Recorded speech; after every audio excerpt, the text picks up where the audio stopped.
अस्सलाम वालेकुम रहमतुल्लाहि व बरकातुहू। कैसे हैं मेरी तमाम बहनें? उम्मीद है आप सब खैरियत से होंगे। मैं भी बिल्कुल अल्हम्दुलिल्लाह बिल्कुल ठीक ठाक हूँ। आज के व्लॉग में मैं आप लोग के साथ अपनी कोई स्टोरी शेयर करना चाहती हूँ, यानी अपनी लाइफ की। आज मेरा दिल बहुत ज़्यादा परेशान था। मैंने बहुत टाइम बाद आज व्लॉग अपलोड किया है। काफ़ी कितने दो हफ्ते हो गए मैंने कोई व्लॉग अपलोड नहीं किया। मेरी ज़िंदगी में इतनी मुश्किलात, इतनी आजमाइशें आजकल चल रही हैं कि मुझे समझ ही नहीं आ रही कि मैं क्या करूं, कैसे करूं। तो मैंने काफ़ी दिन हो गए कोई व्लॉग अपलोड नहीं किया, तो मैंने कहा कि आज मैं आपके साथ, अपनी प्यारी बहनों के साथ अपने दिल की कुछ बातें करूं। तो आपको अगर मेरी वीडियोस पसंद आती हैं तो मेरे चैनल को सब्सक्राइब कर दिया करें, वीडियो को लाइक किया करें, शेयर किया करें और अच्छे अच्छे कमेंट्स किया करें। और आप बहनों की सपोर्ट की वजह से ही इंशाल्लाह मैं बहुत आगे तक जाऊंगी। बाज़ दफ़ा ना इंसान ज़िंदगी में बहुत कुछ हारने के बाद ना बिल्कुल ऐसे हो जाता है, यानी उसे ज़िंदगी की कोई उम्मीद ही नहीं रहती कि मेरी ज़िंदगी में कुछ अच्छा होगा कभी, या मेरी ज़िंदगी में कभी कोई खुशी आएगी, या मेरी ज़िंदगी से कभी आजमाइशें ख़त्म होंगी। तो अल्लाह पाक की ज़ात से कभी भी इंसान को मायूस नहीं होना चाहिए। अल्लाह पाक की ज़ात ना हमेशा हमेशा आपको अच्छे से ही नवाजती है। थोड़े दिन की आजमाइश होती है, लेकिन थोड़े दिन बाद ना आपके लिए बहुत बड़ा कोई इनाम अल्लाह पाक ने रखा होता है जो उस आजमाइश में पूरा उतरता है। तो मैं भी बस यही सोचती हूँ कि मेरे लिए ये आजमाइश अगर आई है तो इंशाल्लाह कुछ वक्त होगा, कोई टाइम होगा जब मेरी ज़िंदगी में भी खुशियाँ होंगी, मेरी ज़िंदगी में भी आसानियाँ होंगी। आजकल ना मैं बहुत उदास हूँ, समझ नहीं आ रही मैं क्या करूँ। कुछ ज़िंदगी बहुत मुश्किल चल रही है आजकल, जैसा कि आप सब जानते हैं। अगर मेरी वीडियो आपने फर्स्ट वीडियो इस चैनल की देखी हुई है तो मेरी लाइफ स्टोरी आप लोग जानते ही होंगे। जो नहीं जानते तो फिर मैं बता दूं कि मेरा एक बेटा है 2 साल का, और मैं ख़ुद डाइवोर्स हूँ, बल्कि डाइवोर्स खुला ली हुई है मैंने। तो मेरे हस्बैंड ने ना छुप के दूसरी शादी कर ली थी, और अपने बेटे को ना 1.5 साल का था, 1.5 साल का हो चुका था, लेकिन एक दफ़ा भी अपने बेटे को देखा नहीं था। तो ना मुझसे कोई बातचीत, ना मुझे बुलाना, या मेरे साथ कोई ऐसा हस्बैंड वाइफ वाला कोई रिलेशन हमारा था ही नहीं। हस्बैंड वाइफ अब एक दूसरे के साथ 100 बातें शेयर करते हैं, हर चीज़, हर बात पे डिस्कशन होती है, लेकिन हमारा ऐसा कोई रिश्ता था ही नहीं। तो बहुत सब्र करने के बाद ना जब मैंने देखा कि जो इंसान अपने बेटे का नहीं है वो मेरा कैसे हो सकता है, तो फिर मैंने खुला ले ली केस करके। तो अब मैं सिंगल पेरेंट हूँ। मेरा बेटा जो है ना वो भी मेरे सहारे और मैं उसके सहारे रहती, मैं मामा के पास ही हूँ। और जितना हो सकता है चलो कर लेती हैं मामा मेरी, लेकिन ज़िंदगी ना बहुत मुश्किल चल रही है। बहुत मजबूर होने के बाद मैंने अपना यूट्यूब चैनल स्टार्ट किया है। तो इंशाल्लाह मुझे यकीन है अल्लाह पाक मुझे इस चैनल पे कामयाबी ज़रूर देंगे इंशाल्लाह। तो अभी इतना टाइम नहीं हुआ, लेकिन फिर भी माशाल्लाह से मेरे व्यूज़ अच्छे आ रहे हैं। मैं एक चैनल है तलाक याफ्ता की ज़िंदगी, वो सिस्टर, वो भी डाइवोर्स्ड हैं, वो भी इस तरह व्लॉग बनाती हैं। लेकिन मैंने कहा कि मेरी ज़िंदगी को में इतना इंटरेस्ट कौन लेगा, मेरी बातों को इतना कौन सुनेगा। तो क्यों ना मैं अपनी बहनों को कुछ अच्छी चीज़ें सिखाऊं, घरदारी से रिलेटेड जो मुझे आती हैं, या अपनी लाइफ में जितना एक्सपीरियंस मैंने किया उससे रिलेटेड बताऊं आपको कि कौन सा रिलेशन कैसे सुलझाया जाए, या किस तरह किस रिलेशन में रहा जाए। मैंने हर मुमकिन कोशिश की है, लेकिन जब इंसान की किस्मत में जो लिखा वो हो के रहता है। उसके अलावा टाइम मैनेजमेंट की टिप्स, जितना बस जितना मैंने अपनी ज़िंदगी से जो जो सीखा है ना, वो मैं अपनी बहनों के साथ शेयर करना चाहती हूँ। तो अगर मैं ऐसे व्लॉग बनाऊँ तो कोई इतना इंटरेस्ट लेके नहीं देखेगा, लेकिन जब मैं अपनी बहनों को कुछ सिखाऊंगी तो जो मेरी बहनों को कुछ अच्छा सीखने को मिलेगा तो वो ज़रूर वो हैबिट अडॉप्ट करेंगी और वो ख़ुद भी सीखना चाहेंगी। तो इसलिए मैं आप लोगों की सिंपैथी हासिल करके ना अपना चैनल नहीं चलाना चाहती। अगर आपको मेरी वीडियोस अच्छी लगती हैं, आपको लगता है कि आप आपको मुझे सपोर्ट करना चाहिए, या फिर आपको लगता है कि ये चैनल इस काबिल है, या ये हमारी बहनें इस काबिल है कि हम इनकी वीडियो को देखें और कुछ सीखें, ये हमें कुछ सिखाने के काबिल हैं। मैं हूँ बहुत मामूली इंसान, बंदा ना चीज़ कह लें, लेकिन अगर आपको लगता है कि मैं आपको कुछ सिखा सकती हूँ तो आप मेरे चैनल को सब्सक्राइब करें और मुझे ना सपोर्ट करें। बहुत ज़्यादा ज़रूरत है आपकी सपोर्ट की। आज मैंने किसी और टॉपिक के ऊपर वीडियो बनानी थी, लेकिन मैंने कहा कि सबसे पहले ना मैं आपके साथ अपने कुछ दिल की बातें कोई शेयर कर लूँ, क्योंकि कहते हैं ना कि आप अपने कोई ऐसे फ्रेंड बनाए ना, आप मेरी फैमिली की तरह हैं, फैमिली फ्रेंड्स हैं, फैमिली हैं। तो मेरा दिल किया कि मैं आज आप सबके साथ ना अपने दिल की बातें शेयर करूं। तो साथ मेरी वीडियो के क्लिप्स भी चल रहे हैं। अच्छा, मेरी एक बहुत ही प्यारी सी सिस्टर ने कहा था कि आप किस तरह भिंडी और करेले की रेसिपी बनाती हैं, किस तरह करेले और भिंडी बनाती हैं, तो मुझे रेसिपी बताएं। तो इस वीडियो के लास्ट पे मैंने भिंडी की रेसिपी भी शेयर की हुई है, तो आपने वीडियो ना एंड तक क्लास में देखनी है, ताकि जिसने रेसिपी देखनी हुई ना वो वीडियो एंड तक क्लास में देख ले, और जिसने रेसिपी नहीं देखनी तो वो बेशक स्किप कर दे। तो मेरे चैनल पे ना आपको मोटिवेशनल वीडियोस भी मिलेंगी और टाइम मैनेजमेंट की वीडियोस भी मिलेंगी। उसके अलावा बच्चों को की पेरेंटिंग टिप्स भी मिलेंगी। हर चीज़ से रिलेटेड आपको मेरे चैनल पे ना वीडियोस मिल जाएंगी। तो आपको अगर लगता है कि ये चैनल इस काबिल है कि हम इसको सब्सक्राइब करके कुछ सीखें, तो आप लोग प्लीज़ इस चैनल को सब्सक्राइब कर दें और मुझे सपोर्ट करें। मैं अपनी ज़िंदगी से कभी भी नाउम्मीद नहीं हुई और हर मुमकिन कोशिश कर रही हूँ कि अपने बच्चे के फ्यूचर के लिए, अच्छे फ्यूचर के लिए मैं जो कर सकती हूँ मैं वो करूँ। मैं हर मुमकिन कोशिश कर रही हूँ, सिर्फ़ इस उम्मीद पे कि अल्लाह पाक मुझे एक ना एक दिन ज़रूर कामयाब करेगा, और इतना कामयाब करेगा कि जो लोग कल को मेरा मजाक बनाते थे ना, वही लोग मुझे देखकर हैरान होंगे।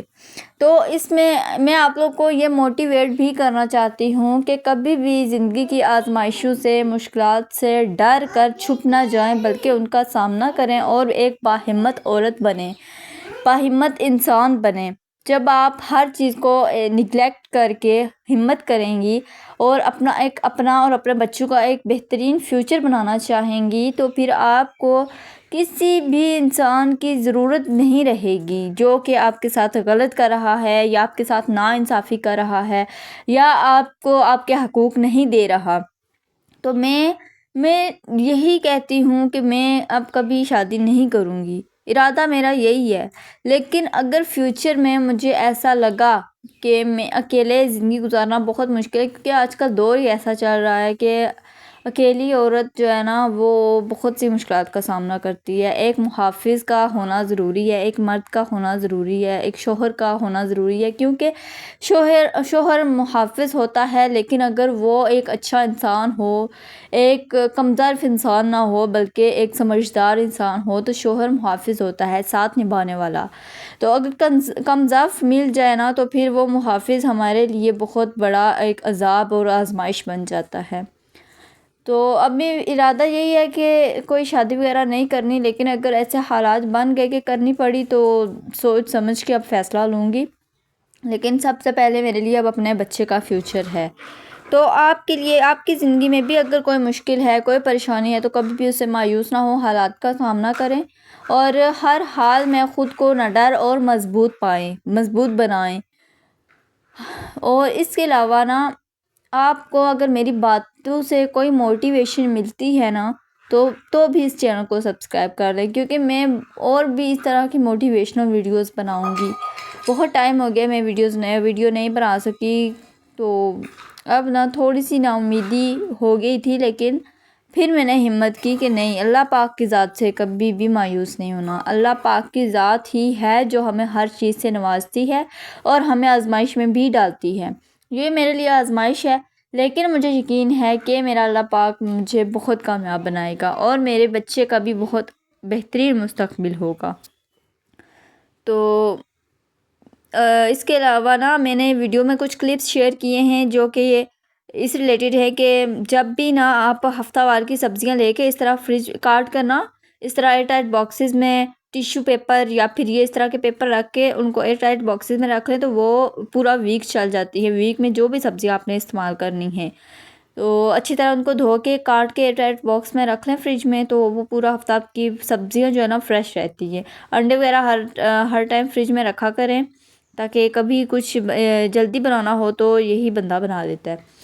तो इसके बाद ना मैं आपके साथ अब भिंडियों की रेसिपी शेयर करूँगी। जब तक काटती हूँ ना मैं बता दूँ कि सारी जो भिंडियाँ होती हैं ना ये एक दफ़ा ही काटनी मुश्किल होती है। तो सबसे पहले ना इस तरह इनकी जो बैक और फ्रंट साइड होती है ना वो काट के अलग कर लिया करें सब भिंडियों की। उसके बाद इस तरह सब भिंडियों को ना इकट्ठा करके काट लिया करें, तो इस तरह ईज़ी रहता है, फिर मुश्किल नहीं होती। क्योंकि भिंडियाँ काटना बहुत मुश्किल काम लग रहा होता है और काटने की वजह से ना भिंडियाँ बनाना भी बहुत मुश्किल काम लग रहा होता है, लेकिन होती टेस्टी है भिंडियाँ, मुझे पसंद है। भिंडियाँ, करेले, इस तरह ये सब्ज़ियाँ जो है ना ये मुझे पसंद है। एक तो इनको लाल करके बनाना पड़ता है तो इस वजह से भी इनका टेस्ट जो है ना वो ज़्यादा आता है। अगर लाल करके ना बनाई जाए भिंडियाँ तो मुझे वो बिल्कुल अच्छी नहीं लगती, उनमें कोई टेस्ट वो वाला नहीं होता। तो ये मैं आपको दिखा रही हूँ कि इस तरह ना भिंडियाँ भी काट के तो इस तरह टाइट बॉक्स में ना टिश्यू पेपर या पेज लगा के मैंने रख दी है भिंडियाँ फ्रिज में। तो ये बनाने में आज मैंने करेले बनाने मैंने करेले थे, गलती से मेरे मुंह से भिंडियाँ निकल गया था। तो करेलों के लिए ना सबसे पहला पॉइंट मैं अगर आपको बताऊँ ना तो वो ये है कि करेलों को जिस दिन आप करेले लेते हैं ना फ्रेश, बेशक वो गली में आए सब्ज़ी फ्रूट वाले बेचने वालों से लें या फिर मार्केट से लें, जहाँ से भी जिस दिन आप फ्रेश लेते हैं ना उस दिन ला कर ना करेले आप फ्रिज में रख दें काट के, ठीक है। आपने बल्कि पूरे हफ्ते की वो मील प्लान कर लेनी है। उसके बाद पूरे हफ्ते की सब्ज़ियाँ काट के आपने फ्रिज में रखी हुई हैं, तो करेले भी इस तरह आपने ना काट के फ्रिज में रख दिए हैं। उसके बाद करेले ना आपने जब लाए ना उसके दूसरे या तीसरे दिन बनाने हैं। फ्रेश करेले आपने कभी भी नहीं बनाने, वो बहुत ज़्यादा कड़वे होते हैं, क्योंकि उनका जो रस होता है ना करेलों का कड़वा, तो वो भी रस उनमें से ही होता है। और जब वो थोड़ा सूख जाता है ना 2-3 दिन बाद तो वो फिर उस तरह कड़वे नहीं रहते, रस का असर कम हो जाता है, ठीक है। ये पॉइंट आपको समझ में आया। मैं हमेशा यही करती हूँ कि करेले ना जब जिस दिन मैं ले लेती हूँ ना उसके दूसरे या तीसरे दिन में बनाती हूँ, उसी दिन नहीं बनाती, ठीक है। एक पॉइंट ये क्लियर हो गया। दूसरा पॉइंट ये है कि करेले आपने ना बॉईल करने हैं, सही पानी में डाल के ना उनको अच्छी तरह बॉईल कर लेना है। मैंने बॉईल किए थे, वो क्लिप में नहीं डाल सकी। बॉईल किए उसके बाद लकड़ियों पे मैंने बनाए थे, बाहर फ्राई किए हैं, अंदर जो है ना दूसरे चूल्हे पे लाइट वाले चूल्हे पे ना मैंने इसका तड़का बनाया है। ये लाइट वाला चूल्हा है तो इस पर ना मैंने इसका तड़का बनाना स्टार्ट कर दिया, इसका मसाला जो होता है। और फ्राई मैंने ना बाहर लकड़ियों पे किए थे। मैं बेसिकली विलेज से हूँ तो हमारे साइड लकड़ियाँ वगैरह भी जलाई जाती हैं और लाइट वाला चूल्हा भी है, सिलेंडर भी है, तीनों जिस पे हमें लगता है ना कि अब बनाना चाहिए। लाइट डिम हो तो फिर बाहर लकड़ी वाले चूल्हे पे, अगर बारिश हो तो फिर सिलेंडर पे, ये कुछ चलता रहता है। तो सबसे पहले ना मैं प्याज जो है ना करेलू के अंदर प्याज और टमाटर वो ज़्यादा डलता है। सबसे पहले ना आपने करेले फ्राई कर लेने हैं, अच्छी तरह उनको फ्राई करना है जब तक वो से कुरकुरे ना हो जाए और फ्राई हो के वो बिल्कुल थोड़े से ना रह जाएं, तब तक उनको फ्राई करना है। इस तरह उनका ना ये देख लें, इस तरह उनका कड़वापन जो है ना वो निकल जाता है। बिल्कुल हम नहीं कह सकते करेले बिल्कुल कड़वे नहीं रहते, कड़वे होंगे तो वो करेले होंगे, करेले कभी बिल्कुल कड़वे ना हों ये हो ही नहीं सकता। तो इस स्टेज पे जब आ जाए तो फिर करेलों को निकाल लें। और दूसरी तरफ ना जो प्याज होता है ना करेलों के लिए वो हल्का ब्राउन करना है, ज़्यादा ब्राउन नहीं करना, थोड़ा लाइट सा ब्राउन रखना है, ज़्यादा जलाना नहीं है, कच्चा कच्चा प्याज रखना है थोड़ा। उसके बाद टमाटर भी उतने, एक लार्ज साइज़ का प्याज डाला था और लार्ज साइज़ का ही टमाटर मैंने डाला था। आधा किलो करेले मैंने लिए थे। आधा किलो करेले के लिए ये रेसिपी है कि एक लार्ज साइज़ टमाटर और लार्ज साइज़ प्याज। तो वो टमाटर प्याज जो है ना मैंने थोड़ा हाफ़ ब्राउन किया, से ब्राउन किया, बस थोड़ा गोल्डन कलर बस आने देना है इतना। उसके बाद आपने टमाटर डाल देना है। ये देख लें मसाला इतना अच्छा बन रहा है और यकीन करें इतने मज़े के करेले बने थे ना आज कि आप यकीन नहीं कर सकते। मैंने रेसिपी तो बताई है ना, लेकिन सबसे टेस्टी आज बने थे। तो उसके बाद ना आप अपने टेस्ट के हिसाब से मिर्ची डाल सकते हैं, आप ज़्यादा खाते हैं या कम खाते हैं। मैं ज़्यादा डालती हूँ, थोड़े ना तीखे ज़्यादा अच्छे लगते हैं। हल्दी हाफ़ टी स्पून और 1 टेबल स्पून में लाल मिर्च और हाफ़ टेबल स्पून नमक, इस तरह ना डाल के आपने इसका मसाला अच्छी तरह से बना लेना है, भून लेना है, ठीक है। मसाला भूनने के बाद आपने इसके अंदर थोड़ा सा पानी ऐड करना है, उस पानी के अंदर मसाले को पकाना है। फिर वो भी मैंने ऐड किया था, वो क्लिप नहीं डाल सकी। मसाले को पकाना है और थोड़ा सा ना पानी छोड़ना है, क्योंकि जब करेले फ्राई होते हैं तो इनके ये सख्त हुए होते हैं, तो जब थोड़ा पानी होगा तो वो नरम हो जाएंगे। और फिर आपने ना चूल्हे से हटा के या चूल्हा बंद करके ना इनको दम लगा देना है बस।